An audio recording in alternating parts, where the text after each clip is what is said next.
Did you know that mixing different art mediums can create mesmerizing effects that capture the magic of Christmas like never before?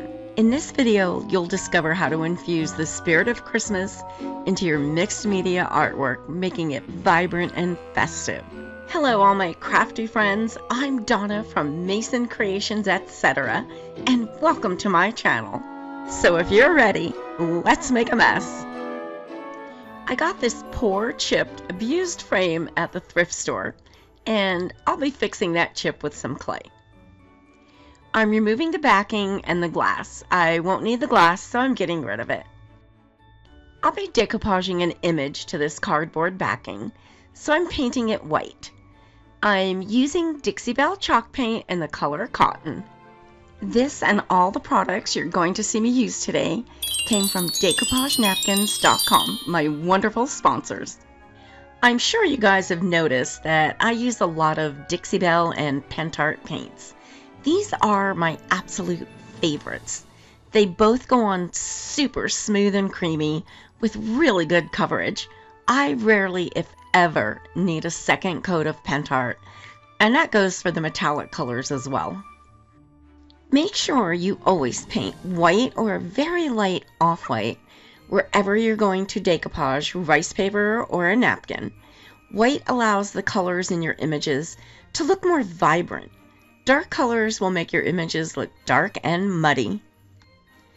Now I'll let that dry for about an hour. I'm using Pentart paint in the color gold and sponging around all the edges of the cardboard.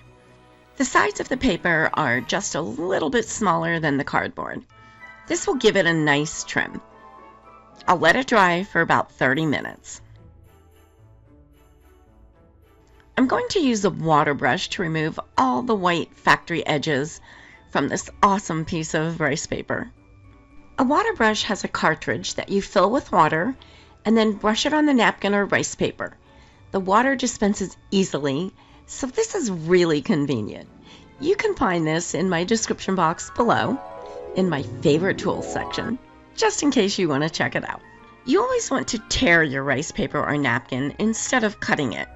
A torn edge is much easier to blend than a sharp cut edge. I'm using Polyvine's Decorator's Varnish as my decoupage adhesive today. You can use this product as a varnish and an adhesive. All the Polyvine formulas can double as a decoupage adhesive. It works so much better than the most popular brand of decoupage glue. It's not a glue, so it doesn't go on thick and lumpy. It's a varnish, so it dries crystal clear and will never yellow. I painted it on the top half of my cardboard, laid my paper down, and then brushed the paper smooth using my brush and decorator's varnish. I did the same thing with the second half of the cardboard. Since this was a large piece of paper, it was easier to do it half at a time. Where are you watching from? Let me know in the comments. It's fun to see what cities and countries you are all watching from. I'm filming from Las Vegas, Nevada in the United States. I thought this frame was so beautiful and perfect for a Christmas 3D mixed media project. I've had so many requests for either a 3D mixed media or busted canvas with a Christmas theme. I ended up going with the 3D mixed media project. Deborah, Kathy R., Shirley A., Lori A., Barbara K., Jade, Janley B., Marie M. wanted the Christmas project, and Karen B. wanted to see me do a dirty broken frame makeover. Ladies, this video is for you. I cleaned up the frame with some Windex, and now I'm going to add some clay to that broken piece. It won't be exact because of the embossed pattern on the frame, but it will be disguised and unnoticeable. I test fitted a piece of clay and added some tacky glue to the frame so the clay would stick once dry. I added the clay over the glue and molded it into a corner. I'm using DOS clay. It's my favorite and I find it so easy to work with. I smoothed out the clay and meshed it into the frame using a little bit of water on my finger. I'll let that dry overnight. Everything is dry now, so I'm adding the cardboard piece to the back of the frame. This is my last Christmas project post for this year, and I'm so sorry if I didn't get to your Christmas request. I've saved all your requests and we'll work on them for the next Christmas season. I'll be starting up again in July. I'm using DOS clay again and some silicone molds to make some embellishments for my picture and the frame. I'm adding the clay to the molds, smoothing it out with some water, and putting them in the freezer for 20 minutes. This makes the clay hard and they remove so easily, and nothing breaks off. If you want to see an in-depth tutorial on how to work with air dry clay, click the banner in the top right corner. I'll also leave you a link for this video in my description box below. If you're enjoying this video, please let me know by hitting that like button. And why not share this with a friend? Thanks for doing that. You won't want to miss any of the new projects coming up, so don't forget to subscribe. I just took these out of the freezer. Look how easy they come out of the mold. Remove them from the mold as soon as you take them out of the freezer while the clay is still hard. If you're going to be bending them around anything on your project, you'll need to let them thaw for just a few minutes after unmolding. I laid my clay pieces out on my picture so I could figure out where I wanted to put everything. And now I'm going to glue them down. I'm using tacky glue. This is my favorite adhesive for gluing wet clay. I like to glue my clay pieces to my project while the clay is still wet. That way I can overlap them and bend them around things such as the frame. It also helps to keep the clay from shrinking. DOS clay is great in that regard, as it has very little shrinking. If any glue seeps out from under the clay, I wipe it off right away with a Q-tip.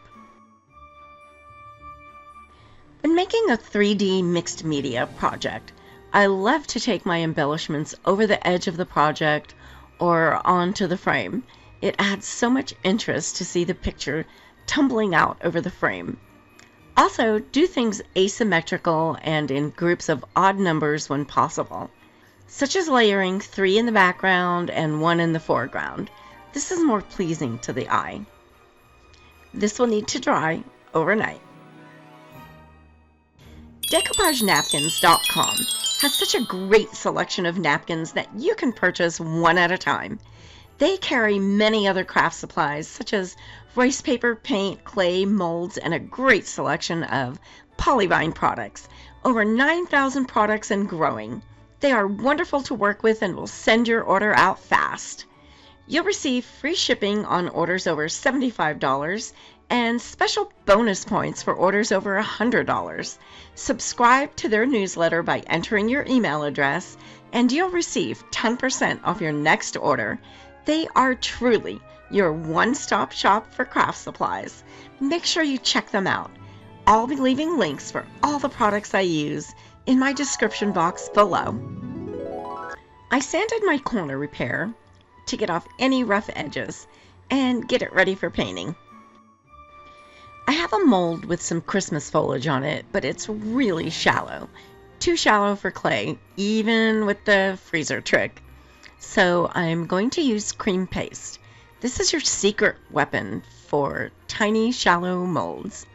Just spread it on with a palette knife and let it sit overnight to be sure it's dry. Before unmolding, I wiped all the excess dried paste off of my mold using an alcohol wipe. If it dried out a little bit, I resaturated with more alcohol. They come out of the mold easily and remain flexible. That's so nice for projects like this where I'm going over a frame. Now these are ready to add to my project.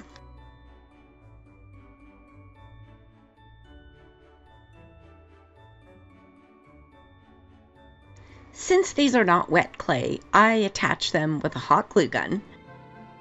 I added some on the frame and some I bent over the frame and onto the picture. Doing little things like that adds so much interest to your piece.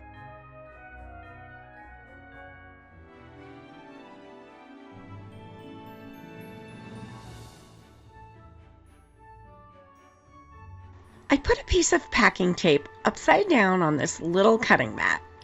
I added all my snowflakes to the tape to hold them in place. I brushed them with some Polyvine heavy-duty wood varnish as an adhesive and then sprinkled white glitter all over them. I set them to dry for about an hour.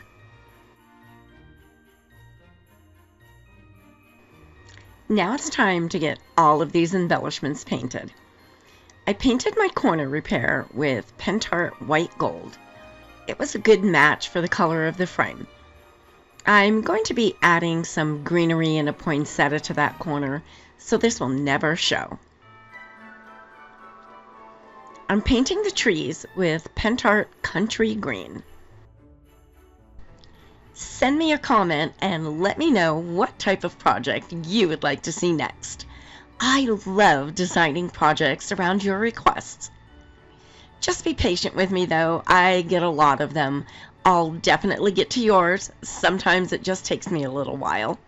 I love hearing from all of you and look forward to reading all your comments and requests. So keep them coming. Then I added Pentart Pine Green in between all the branches to create some shadows. Notice how that brings them to life and makes them look less flat.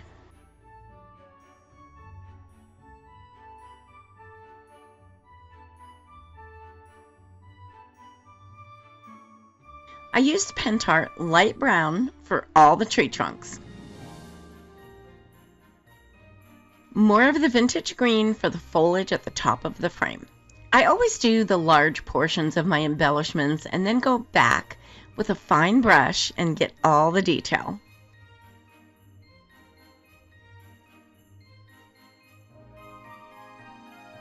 I'm using pine green for the foliage in the other corner at the top of the frame. I wanted some different colors since in nature, foliage is not always the same color. I also did the holly above the pine cones with the same green.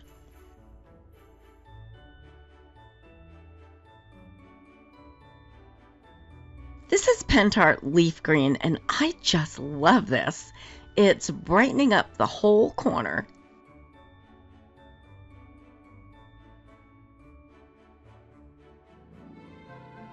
I'm using the light brown again for the pine cones. I did a light tan dry brushing on the pine cones, but it was out of the camera range and I didn't realize it.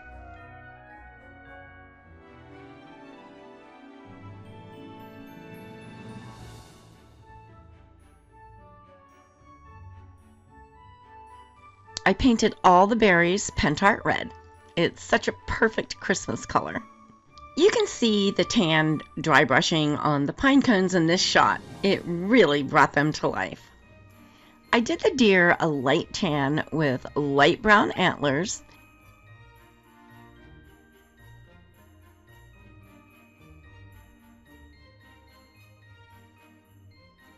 I did a little bit of white dry brushing around his legs, tail, and ears. After the paint dried, I gave my entire piece a coat of Polyvine heavy-duty wood varnish in a satin finish. 2 or 3 coats of this gives you a beautiful shine that's moisture and heat resistant, as well as UV resistant and food safe. This works wonderful on any painted or decoupaged surface, or a shiny surface that has been coated with Polyvine multi-surface lacquer. I've had a few people ask me if this varnish has a strong smell. No, it does not. It's water-based, so there are no harmful fumes at all. It's only the solvent-based varnishes that have any fumes. I'm going to use Pentart Antique Paste in the color Umber to give this picture some added depth. This is an antiquing process, and you need to do this on a shiny surface, which is why I gave everything a coat of satin varnish. I'm going to brush it over everything, all the trees, greenery, pine cones, and reindeer. I'll be wiping it off right away. It will remain in all the little cracks and crevices, but wipe off the top surface. This will give all my embellishments depth and dimension by adding shadows. It makes everything look less flat and more 3D. I'm making sure to put it between all the embellishments in the picture or frame as well. This will make everything lift up off the picture. Just look at the difference between the two sets of trees. The ones on the left look so real, and the ones on the right look simple and flat. Quite a change, isn't it?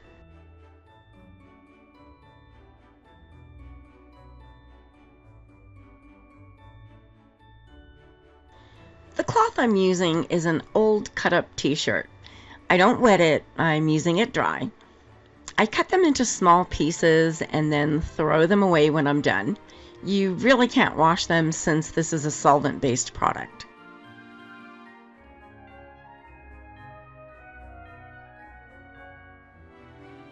Notice how the antiquing brings out all the details that were in the mold.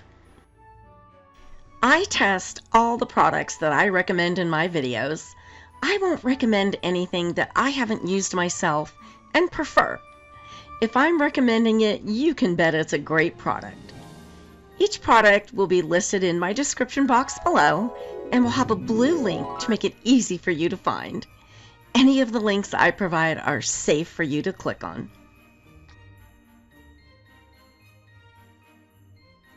You guys know me so well. Did you think we'd escape this project without some shimmer? Never! I'm using some metallic wax rubs to jazz it up a little bit. I'm going to use mint sparkle on all the trees and greenery. I'm putting a little bit on my finger and rubbing it together with my thumb before I add it to my piece.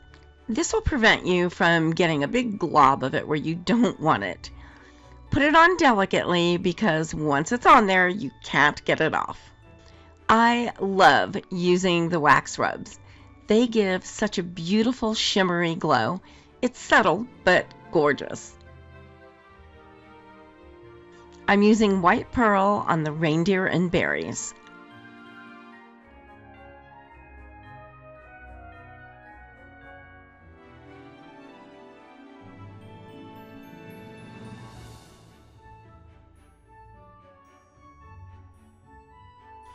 And my new love, Decor wax and the color Eternal. It is the most fabulous gold. I'm adding that to all the pine cones.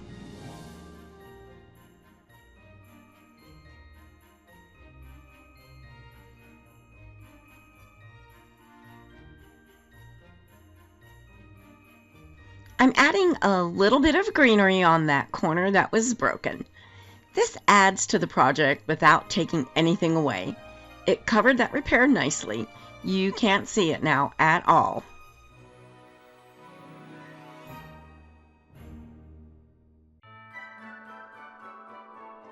These look like ice crystals on a branch. Couldn't resist adding these, just a little bit here and there. This is my last post before Christmas.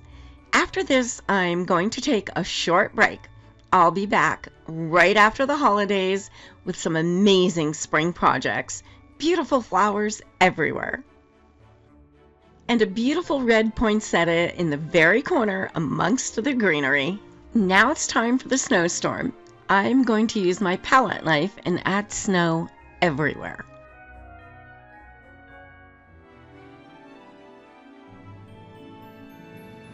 Don't forget, all of the wonderful products I'm using today can be found at my favorite place for craft supplies, decoupagenapkins.com, and I'll leave you links in my description box below.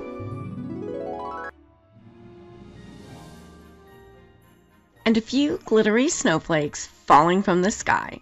I'm using my tacky glue pen to add them. I love this pen.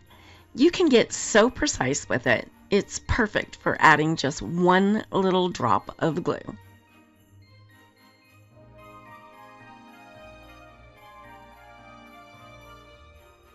If you're enjoying watching Christmas ornaments and projects, I have created a playlist just for you. Click the picture on the bottom right to be taken directly to that playlist. I'm so happy you were here with me today, and thanks so much for watching. I can't wait to see you all right after the holidays. I'm working on some spring projects with you in mind. Merry Christmas, my friends. You can subscribe by clicking my picture in the top right corner.